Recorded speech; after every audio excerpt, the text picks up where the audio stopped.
أعد الحديث. أي نعم، انتبهوا، حديث عظيم هذا. نعم.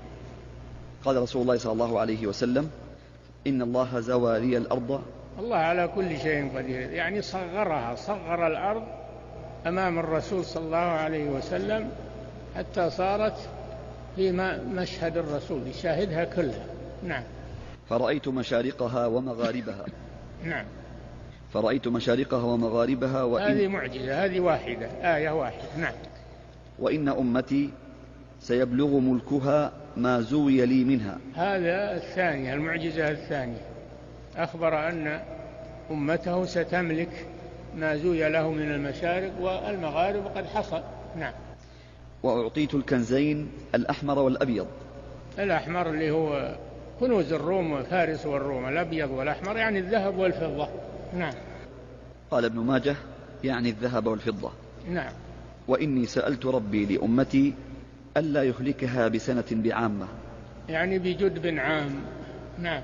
وألا يسلط عليهم عدوا من سوى أنفسهم. هذه الثانية، هذه المسألة الثانية. والثالثة: فيستبيح بيضتهم. نعم. وإن ربي قال: يا محمد، إذا قضيت قضاء فإنه لا يرد، وإني أعطيتك لأمتك ألا أهلكهم بسنة بعامة. هذه المسألة الأولى، استجاب الله. نعم. وألا أسلط عليهم عدوا من سوى أنفسهم. هذه الثانية، استجابها الله. نعم. فيستبيح بيضتهم ولو اجتمع عليهم من بأقطارها. من بأقطارها، ما يستطيعون يزيلون الإسلام مهما بلغوا. الإسلام سيبقى الإسلام إلى أن تقوم الساعة. لا تزال طائفة من أمتي على الحق ظاهرين لا يضرهم من خذلهم ولا من خالفهم حتى يأتي أمر الله تبارك وتعالى. فالإسلام ما يزول نهائيا من الأرض، سيبقى. استجاب الله لرسوله هذا. نعم. أو قال: من بين أقطارها حتى يكون بعضهم يهلكها. حتى هذه الأخيرة ذي، إنما بعضهم يتسلط على بعض، تحصل الفتنة بينهم، هذه الله منعها ولم يستجب. نعم. ويسبي بعضهم بعضا. نعم. فإذا حصل بعضهم يقتل بعضا ويسبي بعضهم بعضا المسلمين بينهم، فهذا سيحصل وسيقع. نعم. قال رحمه الله: زاد أبو داود: وإنما أخاف على أمتي الأئمة المضلين. نعم، هذا ما خافه الرسول صلى الله عليه وسلم، الأئمة المضلين من علماء الضلال، دعاة الشر، دعاة الضلال ودعاة الفتنة، وما أكثرهم يسمون بالدعوة إلى الدين وهم يدعون ضد الدين، يلبسون على الناس. هذول خطر والعياذ بالله، خطر على المسلمين. هذه واحدة يخاف الرسول منهم. نعم. وإذا وضع السيف في أمتي. وهذه الثانية، إذا وقعت الفتنة فإنها تستمر فيهم، وقد وقعت بقتل عثمان رضي الله عنه. أما قتلوا عثمان انفتح باب الفتنة على المسلمين، ولا يزالون إلى أن تقوم الساعة والفتن بينهم، نسأل الله العافية. نعم. وإذا وضع السيف في أمتي لم يرفع عنها إلى يوم القيامة. هذا المشكلة خطيرة هذه. نعم. ولا تقوم الساعة حتى يلحق قبائل من أمتي بالمشركين. هذه بعد مسألة عظيمة، والردة. يرتد كثير من المسلمين في آخر الزمان، يلحقون بعبدة الأوثان، وهذه حاصلة.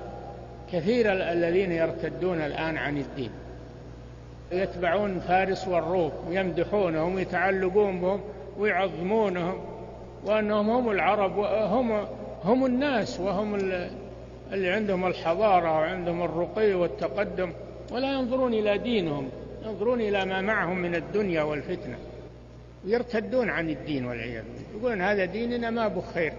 هذول ما هم على دين، وش صاروا الآن؟ يقولون هذا الدين هذا حاجزنا عن الرقي والتقدم والحضارة. ما تسمعون هذا واقع الآن. يزاهدون بالدين، يقولون إنه هو اللي عوق المسلمين. الدين ما عوق المسلمين، الدين يحث على طلب الرزق، يحث على الصناعة، وأعدوا لهم ما استطعتم من قوة، يحث. لكن المسلمين تكاسل. الذنب ذنب المسلمين، ما هو ذنب الدين. لا، هم قلبوا على الدين الآن، يقولون الدين هو اللي أخره. نعم. وحتى تعبد قبائل من أمة الأوثان. تعود عبادة الأوثان في هذه الأمة. يقولون لا، ما يمكن، المسلمين ما يرتدون عن الدين، ما يمكن. وعبادة الأصنام هذه ما هي بشرك، هذا توسل إلى الله، يسمونه توسل إلى الله. يعبدون الأموات يستغيثون بهم، يقولون لأنهم يقربون إلى الله زلفى ويشفعون لنا عند الله، يسمونه بهذا، يسمون الشرك بهذا الاسم. هذه فتنة عظيمة. نعم.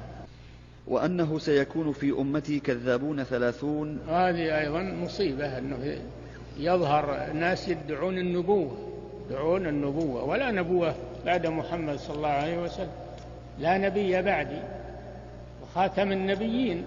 الله جل وعلا قال ولكن رسول الله وخاتم النبيين، أنا خاتم النبيين لا نبي بعدي. فاللي يصدق من يدعي النبوة كافر، اللي يصدق من يدعي النبوة بعد الرسول يكون كافرا والعياذ بالله، لأن النبوة ختمت.